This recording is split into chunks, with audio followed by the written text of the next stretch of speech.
What's up, y'all? It's your girl Sakina, and I'm back for another The Real Housewives of Potomac season 5, episode 4. I think that's right. So I was gonna say let's get into it, but y'all, let's get into these glasses. Like, I don't know if I should film with them on or off because, you know, you see the glare. The bad thing is I really can't get y'all's opinions on it because, yeah, y'all not really here with me until I post the video. So, like, yeah. Okay, anyway, let's focus. I'll keep them on, and if they get on my nerves, then I'll turn them off. But they're really cute. Like, I love them. I'll have the link from Amazon in the description below. But anyway, let's get into this review. So the episode starts off with Gizelle. She's at the dance studio with her daughter, learning a little 1-2 step, Grace. And they take a break from that and go into the conversation about her and Jamal being together. Now, you know, Grace says that she doesn't have a problem with them individually, and she also said that she didn't have a problem with them together. However, you know, her face pretty much said it all. She doesn't like the idea of her parents being together, and that's totally fine. It was a very quick scene. Like, I don't know what that was about, but, you know, we can get Gizelle out the way, right? So then her friend Kyle comes over, the one who does her hair, who we've seen in previous seasons. He comes over, and it's good to know that she got at least one consistent friend outside of the show. Nonetheless, like I said, he comes over, and the thing that killed me, bitch, was when he rung her doorbell, and Bravo did the ding, ding, ding, ding. They did it and showed different parts of Gizelle's house in that horrendous ass furniture. Y'all, when I tell y'all, I fucking died, okay? And I had to rewind that shit a few times. Like, Gizelle, where did you think that, like, fuchsia, red, hot pink, burgundy, she had like these striped furniture pieces that were like multicolored that didn't even go, child, it was a hot ass mess. Like, I had to put that shit on Instagram and Twitter, like, girl, what the fuck? So they get off into the conversation about Jamal and where the kids stand. I think I have an issue with Gizelle treating her children as if they are little kids. Yes, they're 14 and 13, and at that time, kids really know what the hell is going on. Like, don't talk to them like they have training wheels on. They're telling you what it is exactly, and they already expressed to you that they don't like the way that their dad has treated you in the past. So yeah, they're not really here for y'all being together because they don't want you to be hurt, and they are overprotective over you.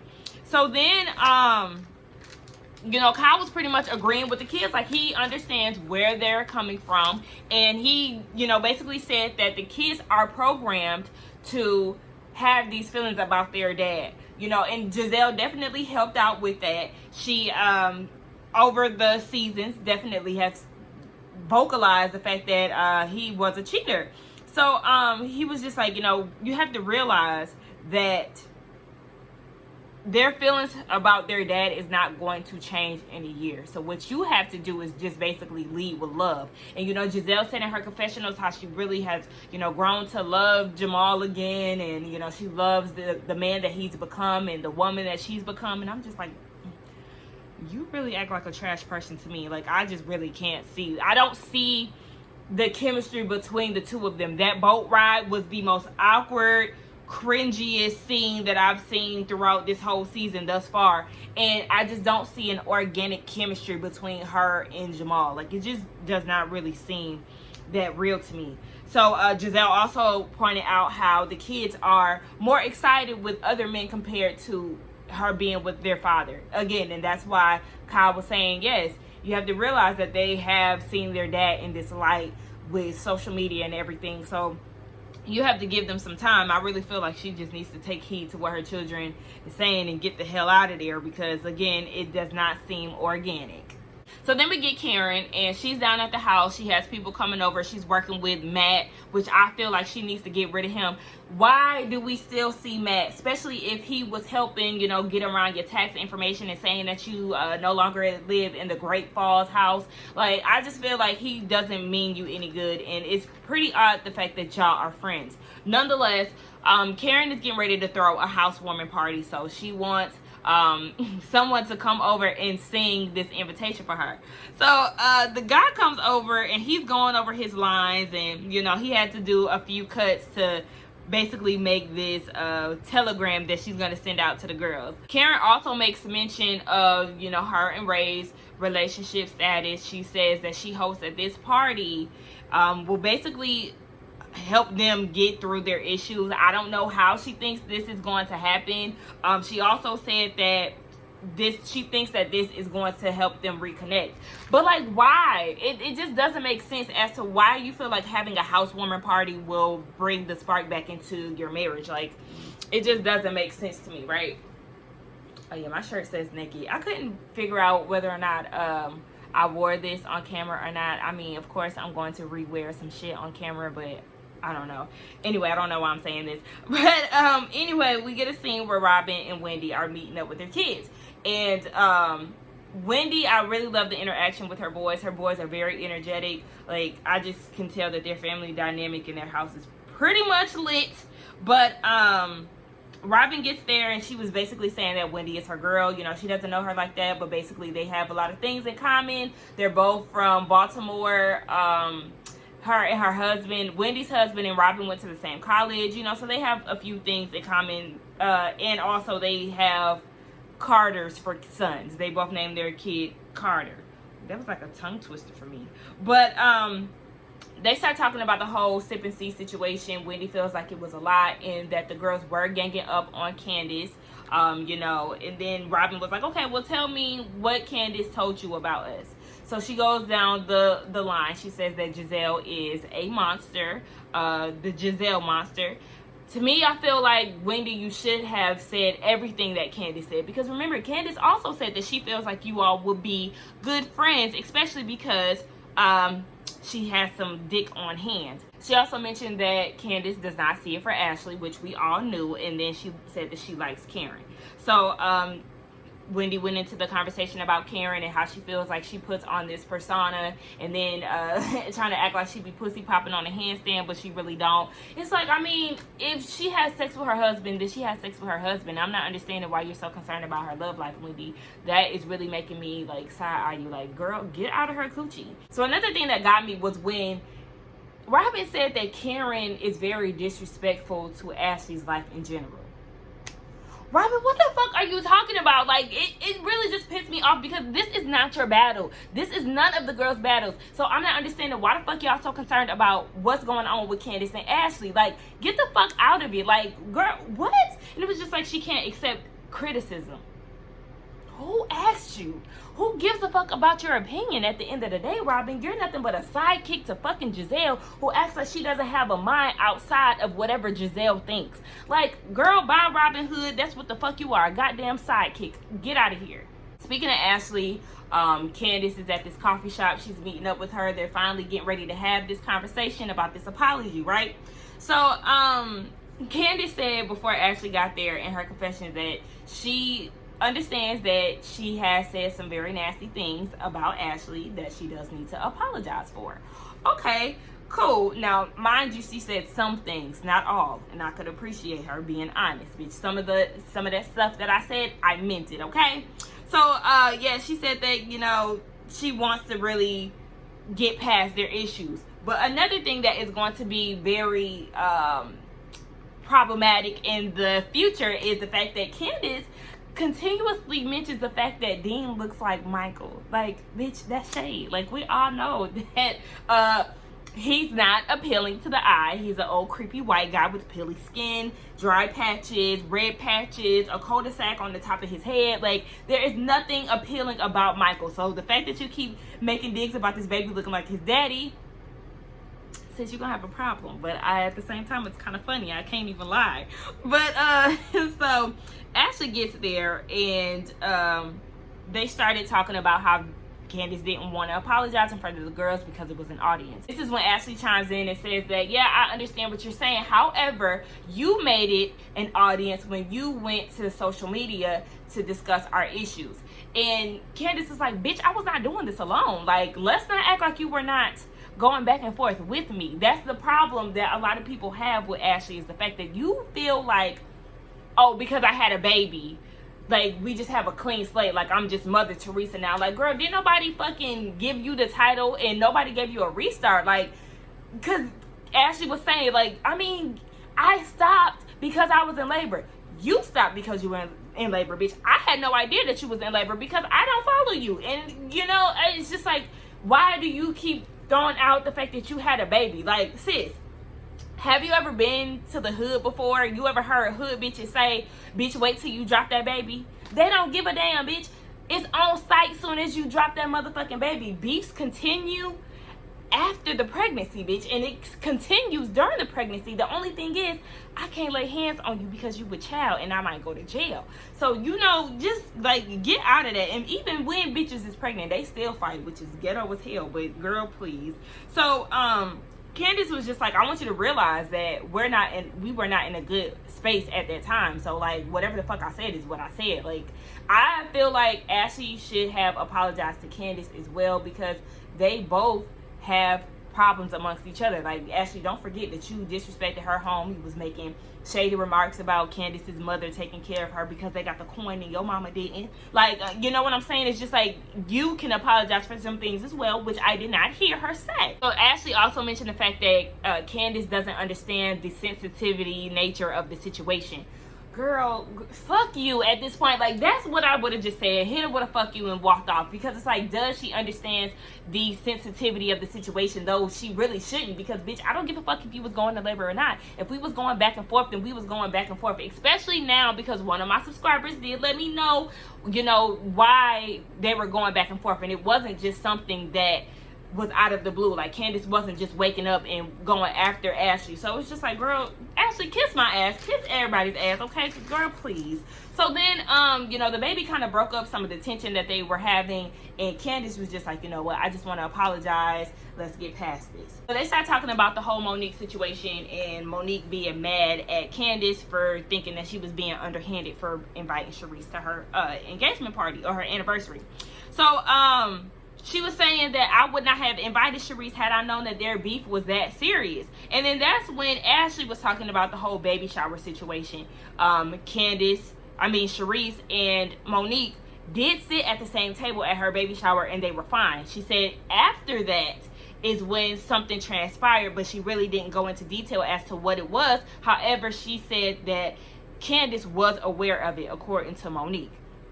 Candiace is like, wait a minute, bitch, I don't even know what's going on. I talked to her up until your birthday or your celebration dinner, and she never said anything about it. So what's really going on here? I feel like, Monique, yes, you talked to everybody about the whole situation that you have with Candiace, but you have not went to the source, which is Candiace.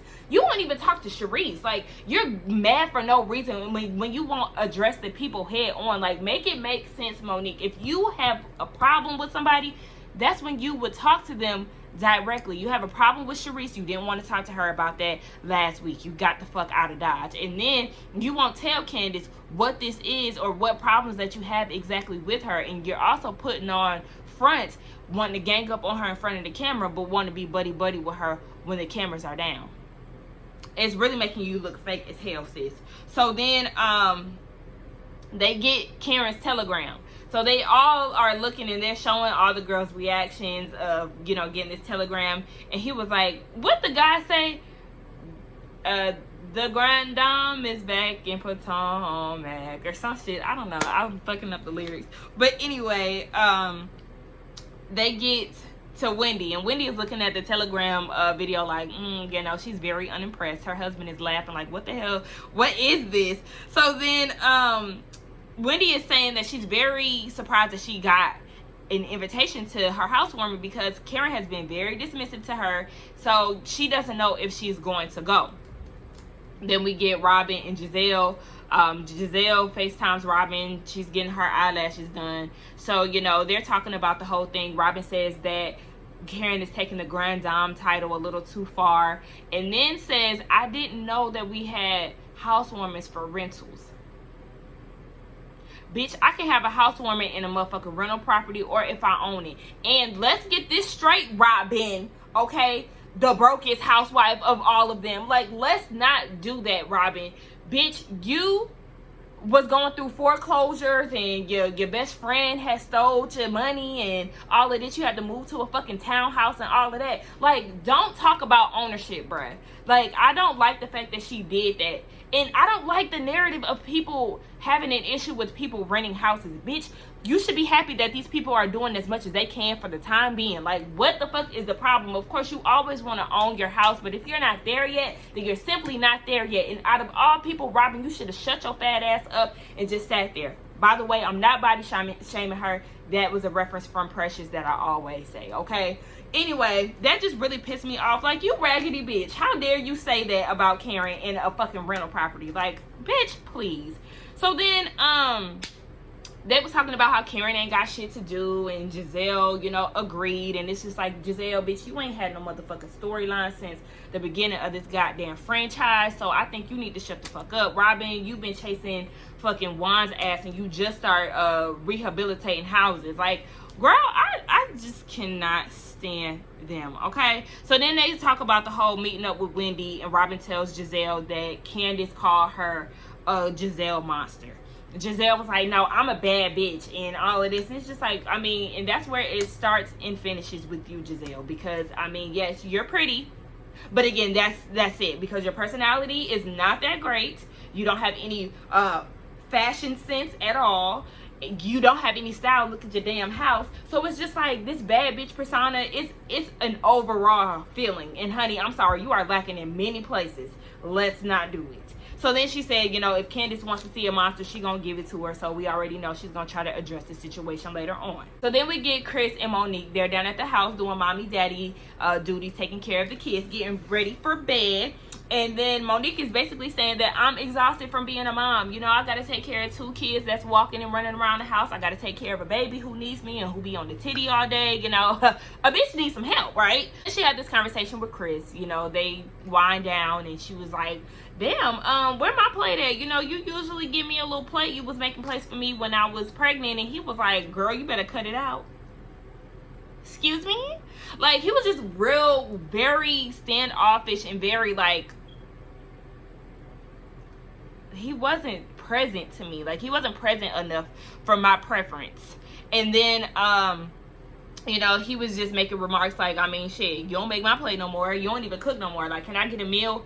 And, sir, you can cook your damn self. And Monique is saying, nigga, you keep impregnating me. You want me to have all these kids, but at the same time, you ain't helping me, you know, raise them or whatever. Or I don't even want to say raise them, but you're not helping me do a lot of the work. Let's just put it that way. She mentions the fact that when she goes out of town, she has everything lined up for him. You know, I have everything that you need. The kids are situated so much to where you can take a motherfucking nap. Like, and he was just like, well, I mean, I'm paying for all of this shit. You can go ahead and line the shit up for yourself. What? And that's where we would have a problem. Like, I would have cussed him out. Like, fuck all that nice for the camera shit. I would have gave him the fucking business. Like, don't toss your money around and feel like that's supposed to shut me up. And this is why, ladies, the ones who think it's cute to be in a nigga's bag all the time and, you know, dealing with a man with money, this is the side effects of dealing with that when you don't have your own shit. It's okay to have a man with money, but just make sure that you got your own before you met this man, because he's always going to feel like he has one up on you and dangle that money and throw it in your face. I just really don't like men with money who feel like they can just lead with that. No, sir, you're gonna have to bring more than just your money to the table. She basically wants him to put more effort into their relationship. You know, he was doing a lot before the kids were there, and now he's not doing anything. She wants to be wine and dine. Nigga, take me to breakfast in the morning. You know, you don't do any of that. And he was like, well, you don't do none of my needs. It's basically like a tit for tat with him. He basically wants to have sex, and she was like, I want to be more than a booty call. And it really seems like that is where he is with her a lot of the times, because anytime she says something, he makes reference of not being sexually active, like them not getting it in. It's just like, okay, sir, there is more to sex. There's more than sex when it comes to a relationship. Emotions definitely play a part in relationships. Yeah, nigga, court me, please. Let me get a quick scene about Chris and Candiace. They're out in a picnic. Child, I am honestly tired of hearing about Candiace and her reservations of having children. Look, have the kids and go to counseling, or go to counseling first and then have the kids. But anyway, yes, she wants to have kids. She's just scared because, you know, her parents. Then Chris tells her to take the good traits that she had from her upbringing and implement that into your child's upbringing. Like, girl, get over it. Anyway, next. So it's the day of the party. Karen looks great. I love the little clips that she had in her head. I do feel like her hair could have been laid a little bit more. However, I think that she did look cute overall. Gizelle gets there.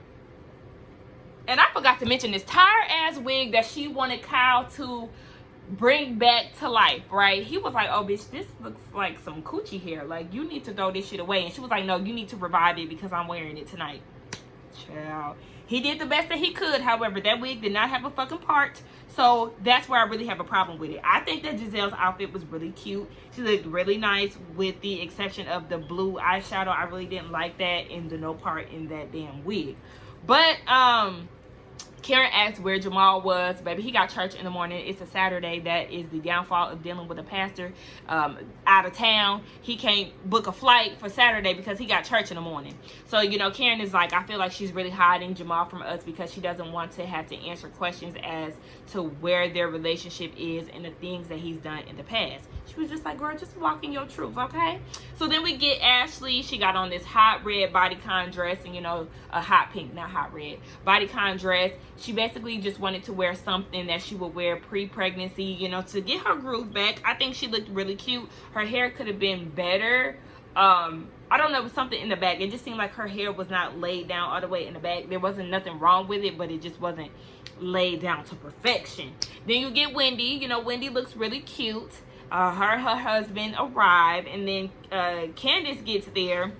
I was not feeling her jumpsuit at all. As Candiace is arriving, the girls are talking. Gizelle and Ashley are having a conversation, and that's when Gizelle lets her know about the whole mean monster thing, because Gizelle has now put a little remix and added a little sprinkle of mean onto it. It's no longer Gizelle monster, it's mean monster. Okay, so yes, they're talking about that, and Ashley was talking about how she's accepted Candiace's apology, and you know, she thinks that it's genuine, and you know, she's willing to move forward, whatever the hell. Okay, so then Monique gets there. Her jumpsuit was okay, and she was just basically saying that she doesn't trust Monique, but they end up hugging. Like, okay, you don't trust her, but you hugging her. All right. So then Robin gets there. Robin's late per usual, but she shows up with pizza. She actually was cute. I really liked her outfit. She showed up with pizza, you know, basically as a little joke, because remember when Karen moved out to Great Falls, they wanted to see if she really lived there, so they came disguised as pizza delivery men. So then everybody's really pretty much pointing out the fact that Karen is personalizing this party to fit her. It's not a Huger thing. You know, they have K's all over the place. And then when Gizelle got there, she mentioned the fact that Ray wasn't in the video. You know, it's just like, okay, well, this is y'all's housewarming, right? And Robin said something to Ray about it with all the K's. Like, why aren't there H's here? And Ray is like, look, this is Karen's thing, honey. I'm just here to support, okay? And that's basically how it is with a lot of their events, truth be told. So then, Candiace wants to talk to Gizelle, and Gizelle was like, well, actually, we can speak now. Okay, they go over to the side. And Candiace was saying, you know I said some pretty messed up things about your tear down house, but I do want to apologize if I've offended you.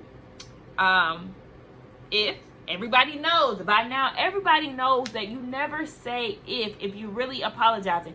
You know that you made her upset with saying that her house is a $9,000 tear down that looks like a damn cabin. Like, child, you already know she's upset about that. She vocalized that to you. She let you know directly. And then Gizelle brought up the whole mean monster thing and was saying that it was very rude and immature. And it's just like, okay, yeah, she called your house, she called you a mean monster. Bitch, that's no fucking surprise. You're very rude. And I'm glad that Bravo did a flashback of her being rude to Karen and saying that Ray wanted her best friend, Erica Laus.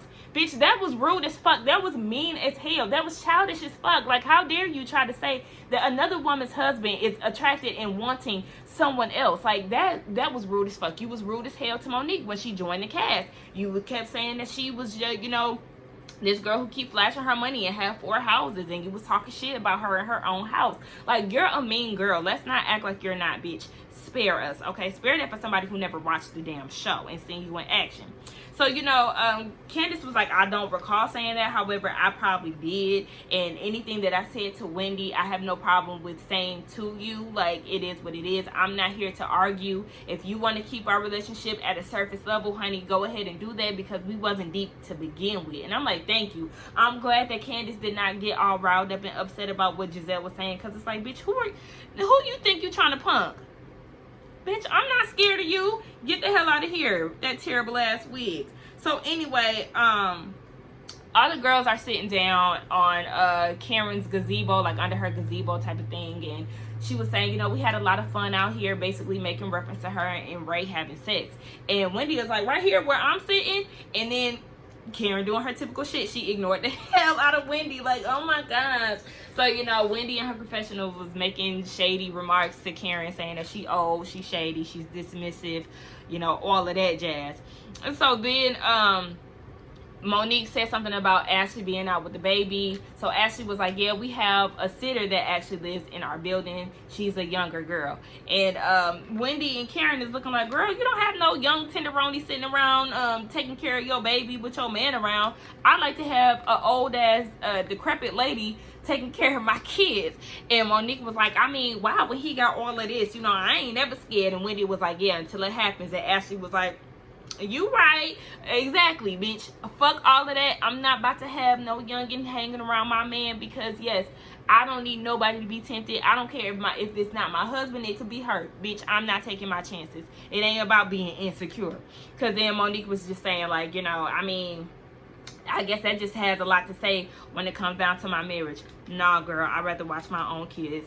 Fuck that. Karen was saying, you know, I'm an empty nester, so I really don't even have that issue. So then her and Ashley start to really have a conversation amongst themselves, though they were in the group with everybody. Ashley was asking how that's going. You know, it's good once the kids are going. However, it does add strain to the marriage, because the kids were so much a part of their relationship. Then Ashley starts talking about how having Dean has affected her marriage with Michael, so she can only imagine it repeating itself once, you know, you go for so long taking care of a child as being a part of your relationship, and, you know, that kid is gone. Like, they can add new problems, right? So it's just like, I mean, is it me, or does it always seem like her and Michael are having problems? It only seems like they were probably good for maybe one season, which was last year, when they was trying to front and act like they was fake happy despite all of the booty grabbing allegations. Okay, but anyway, Karen started to go into the fact that her and Ray are pretty much at odds, because Ray is wanting to move to Florida. Now that the kids are out of the house, let's move to Florida. And Karen is like, this is phase 2 for me. You know, she has La Dame, she has the show, you know, she's the Grand Dame of Potomac, which is why I really feel like she wants to stay where she is, because she's given herself this title for this city in which she is very connected to. So I think that Ray is starting to build some type of resentment towards her. You know, the fact that he wants to move and she's so hell-bent on, you know, keeping up this, you know, persona. And in regards to what Wendy said earlier, you know, I just feel like she's really trying to live up to the Grand Dame title. And, you know, I love Karen, but I could pretty much see that's probably why Ray is having these issues. And it doesn't seem that much of a fake storyline once you really put it that way, because, you know, that's the real life issues. And it always seems as if they are pretty much at odds when it comes down to what they really want. And it's probably just because of the major, you know, age difference. He is about 17, I think she said 17 years older than him. And that is the downfall of dating someone older. You are going to have to pay for that later on. Once that person gets old and you're still young, y'all are really going to have different type of mindsets. But yeah, Karen was like, you know what, let's get up, let's dance. And then she goes and changes clothes. Child, she goes and changes into this pink outfit and puts on her Beyonce formation hat. She was doing all of that. It was cute.